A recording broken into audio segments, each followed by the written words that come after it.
Okay, and welcome to the show. So I first want to thank Betty Ryder.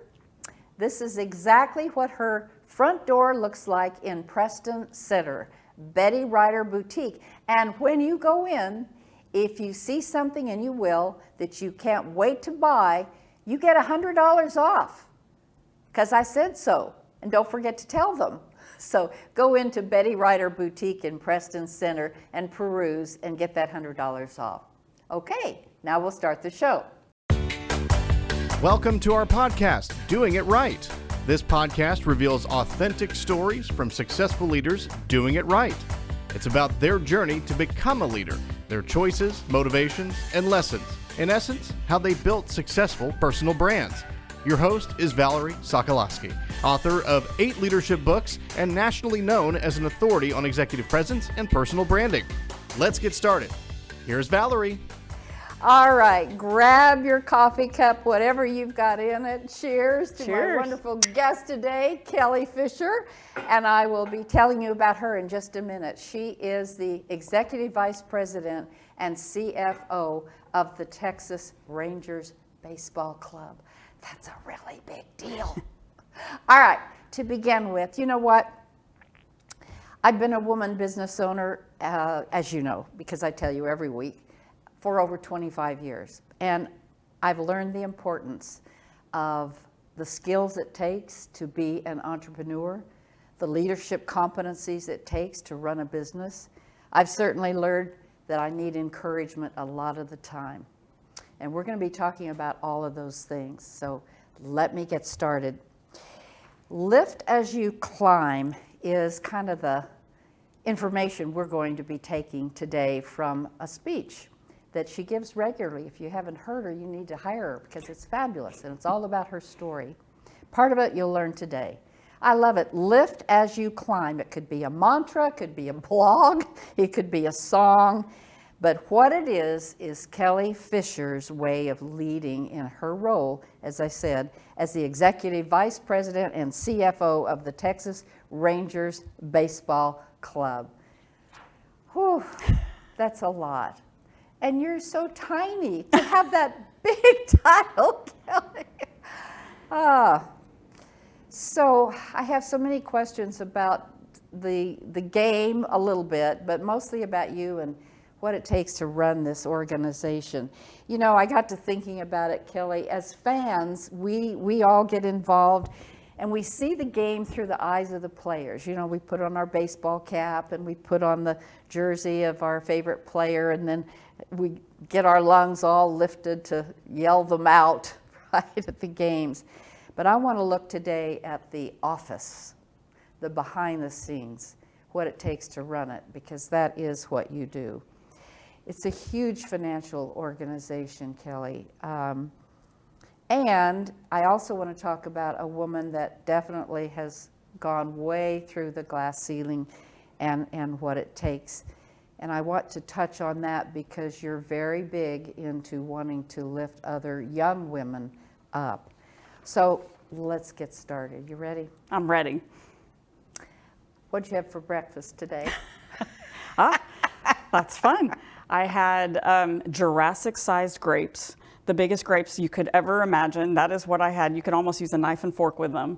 I got them at Central Market. And I had some Greek yogurt with walnuts and berries. Does that mean delicious? You eat healthily? I very much try. Do you? Yes, Okay. yes. All right.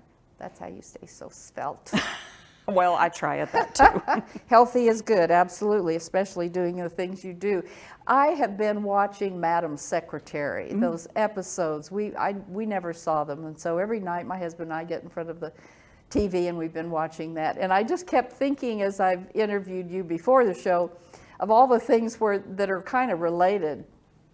And one of them, Kellie, is in the role that you have interacting with all kinds of senior leaders in New York and financiers and owners of the club, et cetera, et cetera, et cetera. Just what do you do to chill? That is a great question. Thank you. Well, I absolutely chill with wine. I'm not going to sugarcoat that. That's maybe my non-healthy thing that I do is in the evenings, I generally have a glass or two of wine. My husband and I have a true passion for wine. So it's beyond just drinking it to feel the effects. It's much more the pleasure of understanding the nuances of the different varietals, where they come from, the terroir that they were grown in, and what pairs best with them. So I love to cook, and I cook almost every single night. And then my husband will pair the wine to it, and it makes an evening an adventure. In fact, sometimes I've even said to my husband, like, wow, thank you for making tonight feel like a vacation, because it truly can feel that way when we have a great bottle of wine and maybe sit outside and just talk about whatever we want to talk about that evening. And you can forget about the day-to-day life if you're enjoying a moment like that. I do that when the Rangers aren't playing, by the way. All year. When the Rangers are playing, we will absolutely have that on, or I'm at the game. It just depends. You know, that really resonates with me because I also love to cook. That's my passion. In fact, when I get stressed, that's what I do. Go in the kitchen. It's awesome. Isn't it? You can forget about everything else because you're chopping, and what 3 other things do you need to be trying to do, and when are you trying to get it finished? There's a lot of logistics involved, and a little art, a little science, and all the wine. things. The wine is good. Yes. Oh, all right. You're my kind of woman. Good. Well, let's keep going from there. So there must be a lot of challenges in what you do. Just kind of share with us how you get through them. You know, that is also another great question because it's changed over time for me. When I first was in the role and recognizing how much responsibility it involved, meaning decisions I made in terms of what do I present to ownership, how do I present it, what am I seeing? What am I forecasting? Is it good? Is it bad? I don't want to overstate things. I don't want to understate things. I would let that give me some angst and some anxiety. And I'm so grateful that I've learned ways to cope with it. And they're funny in a way. Sometimes I will type up an email as if I'm going to send an email, say, to an owner or maybe a banker, perhaps, to try to explain something complicated. And I'll type it all up, and lo and behold, as I type it, I'm working through, oh, wait, I could word this better, or you know what, I didn't think about this, and anticipating their questions or what other things might arise from the conversation I was planning on having. So that's a great tool for me. That's a good idea. And I really enjoy that. Other times I have a right hand that I work with, a woman named Star Gullidge, that I couldn't do the job without, honestly. And sometimes I'll pull her into my office. I'm like, let's talk about this. Does this make sense? Or what have we not talked about? And try to work through it that way. But I found that if I give myself a little bit of time and a lot of grace, I can generally work through. There isn't anything I've not been able to get through. And I also know that too. Like every hurdle that has been thrown my way, I managed to get through it. That doesn't mean I didn't trip on that hurdle. Trust me, I've tripped, I've fallen. But I survived. And so once you think about it in that mindset, my goodness, what on earth could hit you, especially professionally? I mean, there are certainly really tragic things that can happen in lives that, you have to work through. But 100% in a career, you're going to solve it. It may not solve exactly the way you dreamed, but it absolutely it will be solved. So do you journal? I don't journal. I know that's a good thing, and I've keep wanting to try to do that, but I haven't found the right way to do it for me yet.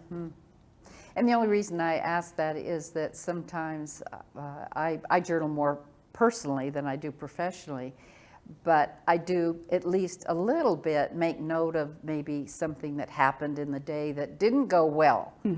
The ones that didn't go well, because those are the ones we can go back and look at. So, oh my gosh, so many questions I want to ask. Let's go back to that first day. Your first day, you got it. You got the job. Just tell us, go back. What did it feel like? Are you sure you're ready for this? I am so ready for this, Kellie. This is fun. So my very first day at the Rangers was in 1999. It was April 11th, and the season had just started. And back then, I don't know if you've ever heard the name. He was a catcher for us, a Major League Baseball Hall of Famer. Guy named Pudge Rodriguez was his baseball name, his go-by name, but he's Ivan Rodriguez is his real name. And I was a fan, a casual fan when I was hired. I'm very grateful that I was hired for my accounting skills that I had from public accounting days. So my very first day on the job, I meet everybody I'm going to work with. And I was younger than virtually all of them by 10 years, and they were all my staff. And so that was daunting and eye-opening, and already just in that very first day, a special moment. But then I got a tour of the ballpark, and this is the old ballpark that is now known as Choctaw Stadium. And my tour was really special because the team was out of town, so I actually got to go down into the players' clubhouse. And that was certainly back then, and even today, it's not very common that employees go in there that don't have a need to be in there. So this was very special. And we go down in there, and I'm getting a tour of the lockers and all the different spaces, and it was really special. You could see each player's name and their shoes and their uniforms that they didn't have with them. It looks like a closet with very limited selection of wardrobe. But each one of them, had stuff in there, kind of personal. These are the things that the normal fans didn't see, okay? And then as I'm looking through the clubhouse and I'm in awe, and I'm seeing the dining room, out walks 100% buck naked, not a stitch of clothing on, Pudge Rodriguez. And let me tell you, that was a moment. And it was the first time I've seen someone like him without anything. And I remember thinking, well, I love this job. Oh my God. It was a special moment. And so that was my first day. I'll never forget it. I'm so glad I asked that question. Me too.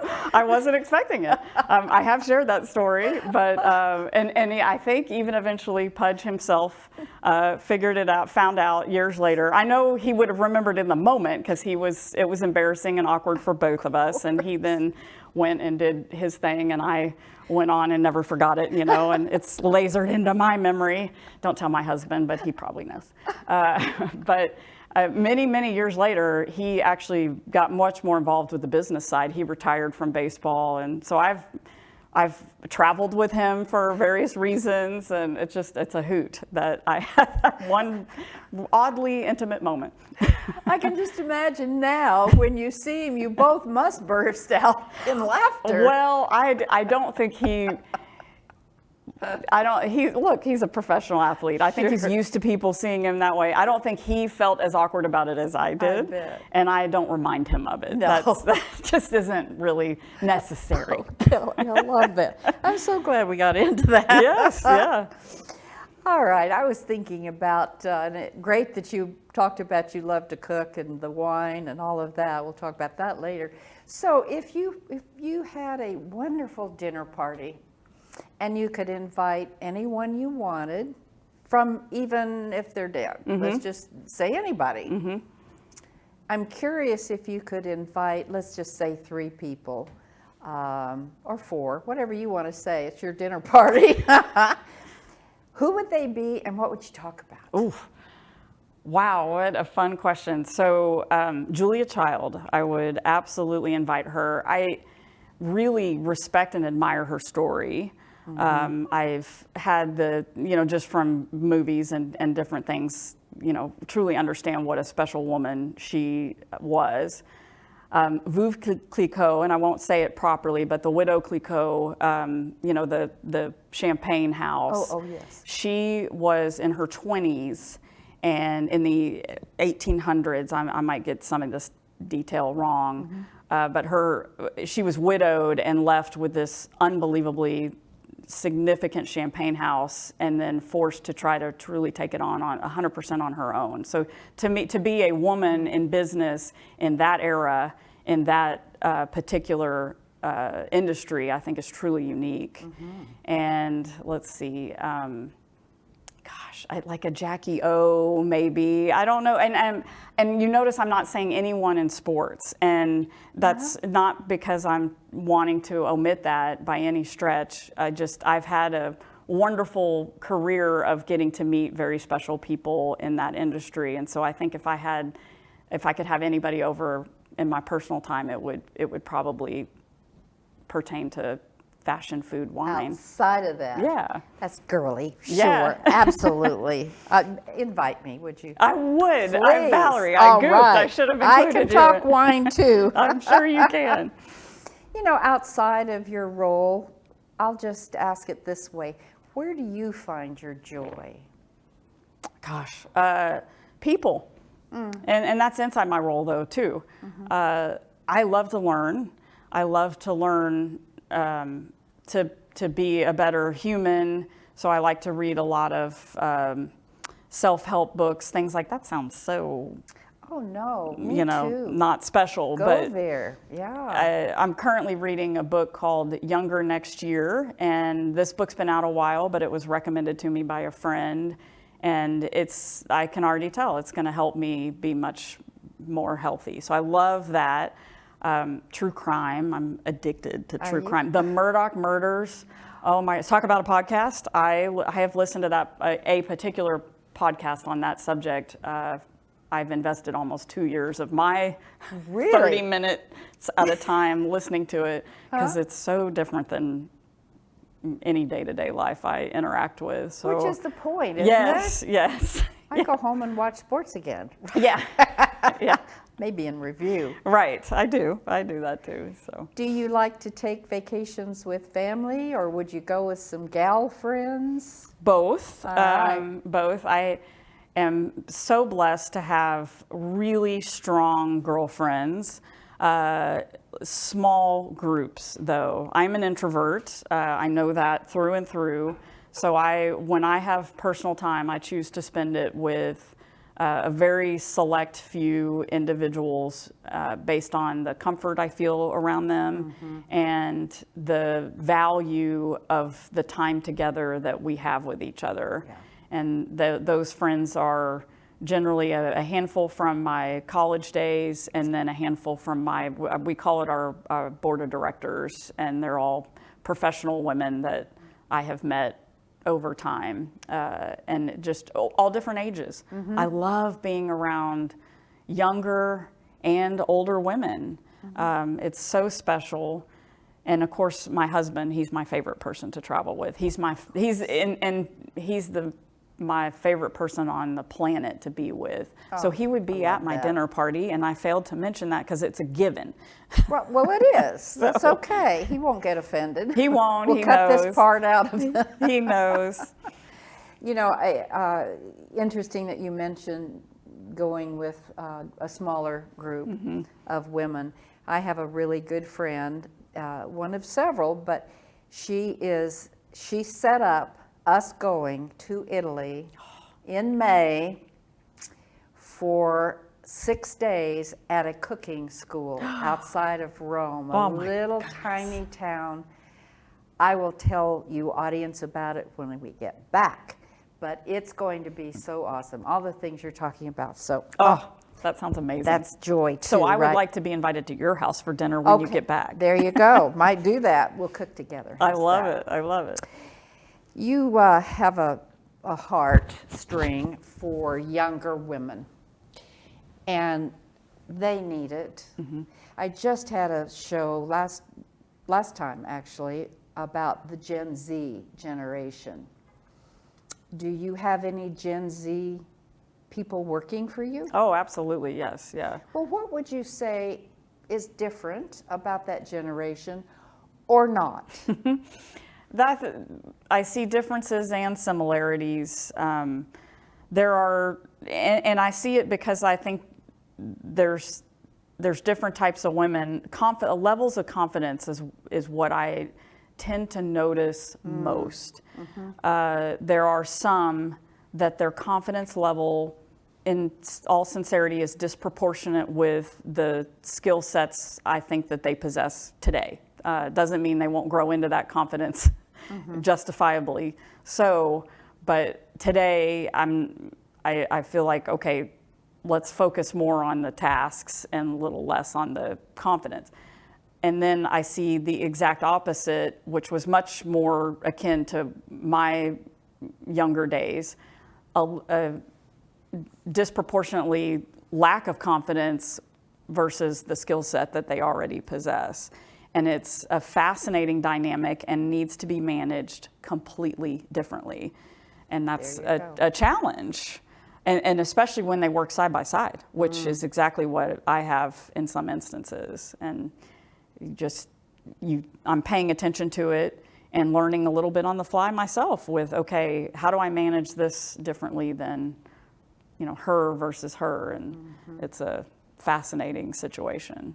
And all leaders are in that situation. Sure. The statistics are they're going to be running our country's companies. And they'll be great. And they will be great. Because everybody thought that about my generation or your generation or our generation. And likewise, that, oh my gosh, these women and men will be running the country. And it's like, yeah, we will. And it takes all kinds. Absolutely. Absolutely.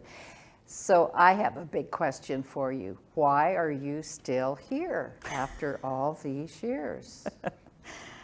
Yeah, I've been with the Rangers for 23 years.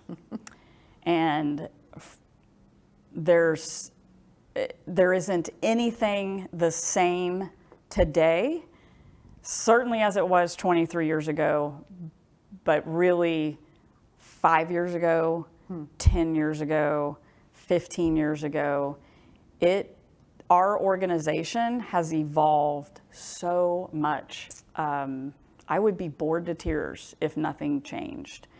And I sometimes struggle with the concept that my title hasn't changed. And not that I'm expecting or wanting it to, but it's just I have the same title. I basically sit in the same chair, but nothing about the job is the same. And I love that. I love the challenge of it, but I love having the seasoning that I have that I can bring in addition to the challenge of new things. As I said before, I love learning new things. We do a lot of real estate now that we didn't do any real estate 10 years ago. We were trying, but we couldn't get it to work, and now it's working.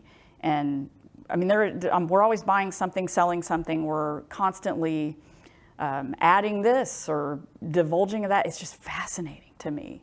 And the different people that we interact with, I love it. That's what I love about a CFO role. There isn't anything our business does, or any business, that doesn't ultimately have a financial impact. Absolutely. So it's ultimately going to cross my desk, whether it happens beforehand because of forecasting and budgeting and talking about things in the future, or it could hit after the fact that a deal was done, offsite or outside of my being in the room, which happens, that's part of the deal. But then I'm ultimately going to find out. And it's, wow, what a neat, cool bird's eye view to be in. That's why you're still there. That is why I'm still there. So I ask you some of your key takeaways from your life's journey, and let's go there. Is that okay? Sure. I want to get your thoughts on these. One of them is to, obviously, I'll mention a couple that are pretty standard, and anybody has to be flexible. Sure. That's one of them, be flexible. Yep. Yes, absolutely right.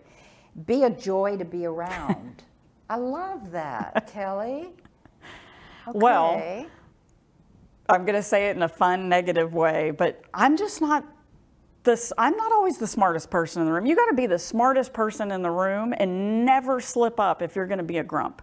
I'm sorry. That's one way to look at it. Nobody wants to be around a grumpy person. Oh. And it's a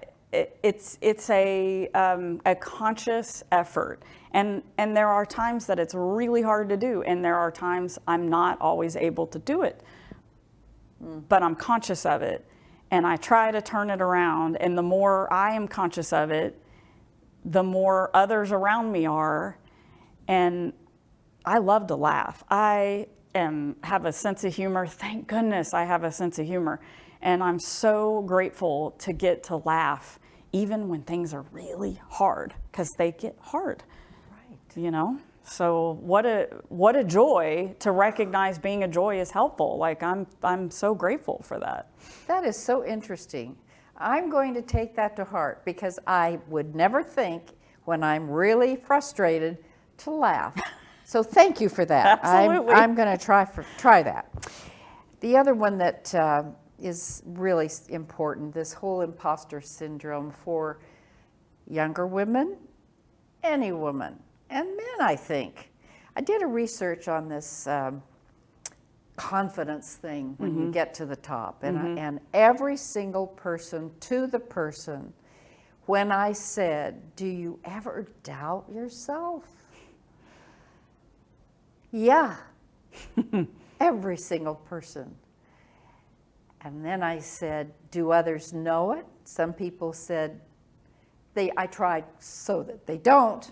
And others were very vulnerable, said, absolutely. What would your take be? Would you be on the vulnerable side, or would you be on the, no, I don't want people to see any cracks? I'm much more the vulnerable side.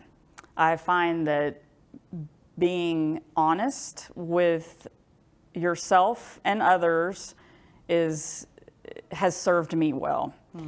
Does that mean every single instance, as soon as I have self-doubt, I'm going to go, oh, I'm doubting this? No, of course not. And one of the things I like to say is I have continued to prove myself wrong enough times when I am doubting an ability or a skill set or a outcome. I have found that I've proven myself wrong. So when I'm doubting myself, I generally immediately try to go to, all right, you can tackle this. And then I try to think about what are all of the what's the worst possible thing that could happen in this situation? Like, let's go to the absolute darkest thing. Like, let's say it's a job situation. I get fired. Well, I'll get another job. The world will keep spinning. And my staff get tired of me saying that because I say it all the time. The world will keep spinning. We'll figure this out. But it's going to keep spinning no matter what. So, and sometimes, especially being in sports, we take a step back and go, this is sports. This isn't life and death. This is sports. That doesn't mean that there's not really critical, important things, and we have to meet deadlines, all those situations. But when you think about the absolute worst thing that could happen, and then you try to tell yourself, well, how would I get through that? Then it's just not that bad. And you can tackle it.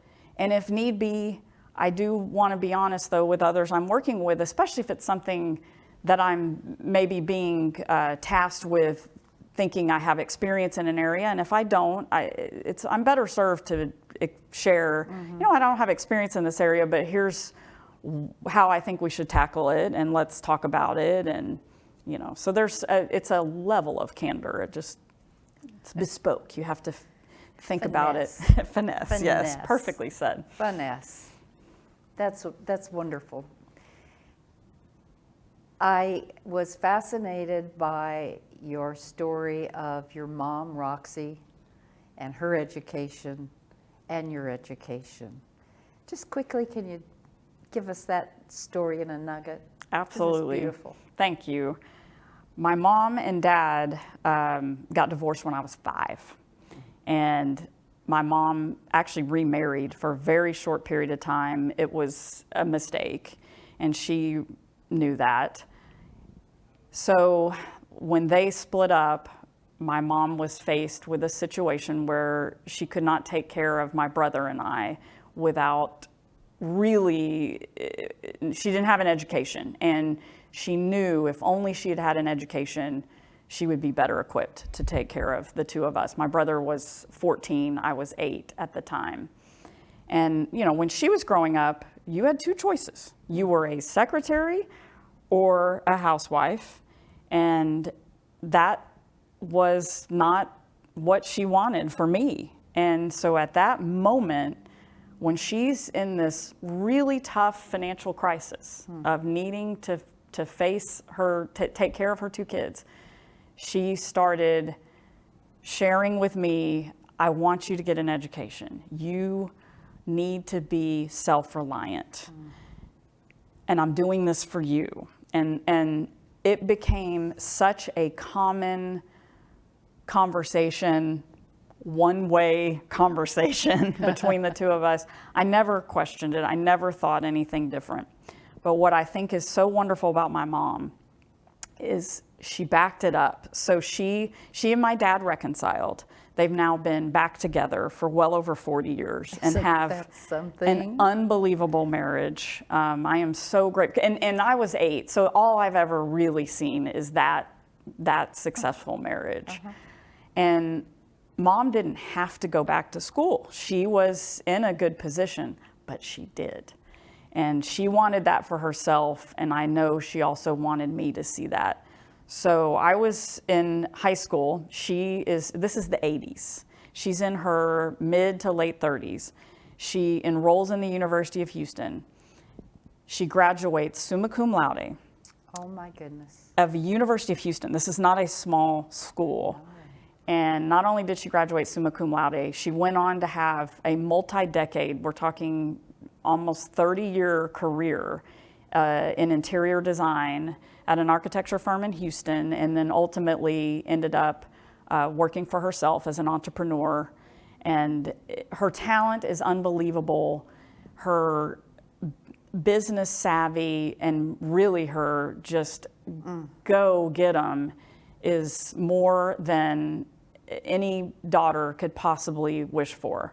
And I'm so grateful. I was too young to appreciate it then, but there's no question that time we spent together, because I helped her study a little bit when I was in high school. That's interesting. Yes. And so that time together, and then going through careers together, because her career was really launching at about the same time mine was. Oh my goodness.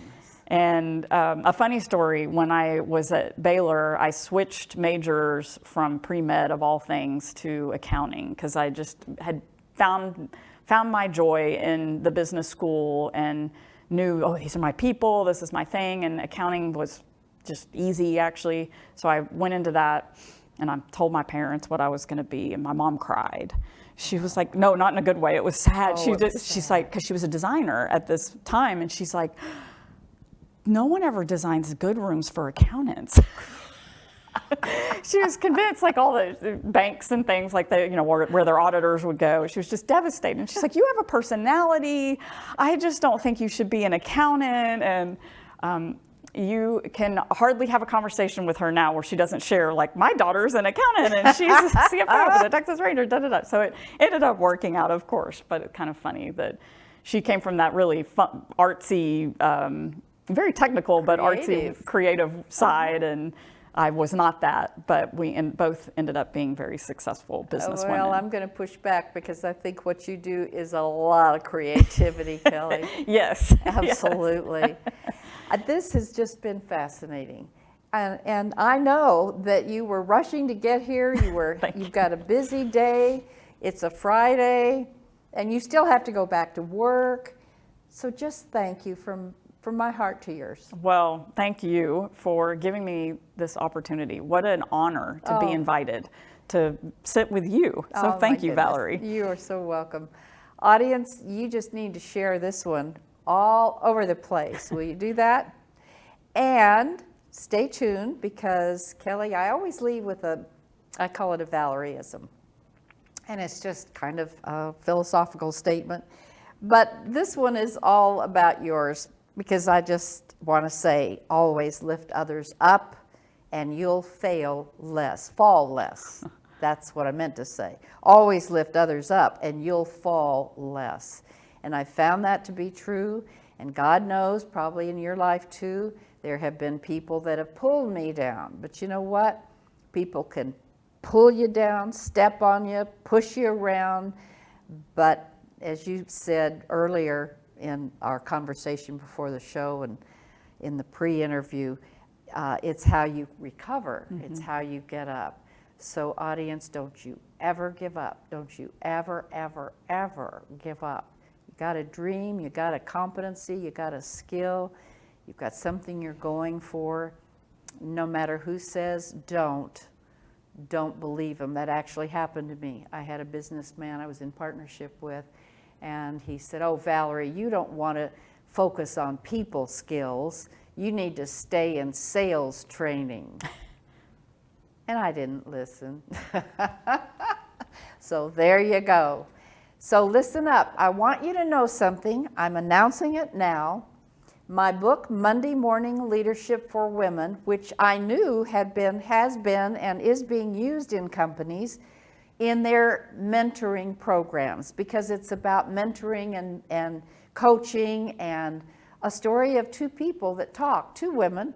One's a mentor, one's a mentee, and all the lessons that they learn. Well, guess what? Perfect to build a course around. Certainly, I am doing that. It will be finished soon, and you stay tuned, because you can be a part of an 8-week program. I can't wait, and I hope you can either. Until next time, stay the course, stay authentic. Cheers. Thanks for listening. To receive Valerie's voice, free monthly leadership tips, and to learn more about her leadership programs and coaching, visit her website, valerieandcompany.com.